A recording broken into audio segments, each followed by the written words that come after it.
9 divided by 9 gives us 1. And here we have 3 divided by 3, which again equals 1. So we have 1 divided by 1, which equals 1. But this answer is not correct, because according to the order of operations, when we have more than one division in an expression, we have to work from left to right. So here, first we have to do this division, then this division, and finally this division. If we do this division before this division, it is wrong.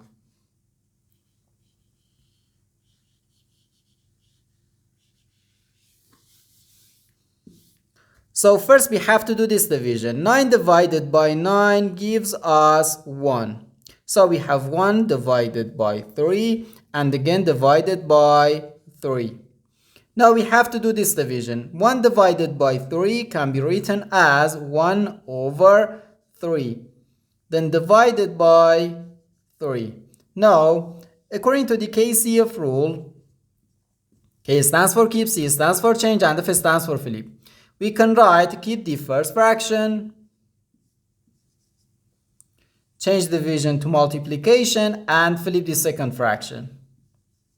So we have 1 over 3 times 1 over 3, which equals 1 times 1 gives us 1. So 1 over 3 times 3 equals 9. So we have 1 over 9, and this is our final answer to this problem.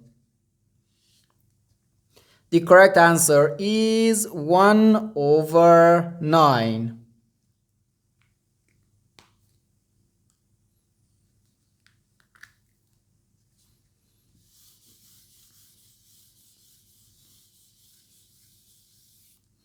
Now it's your turn. Find the value of this expression. 2 divided by 1 over 8, then times 2. Please leave your answer in the comments.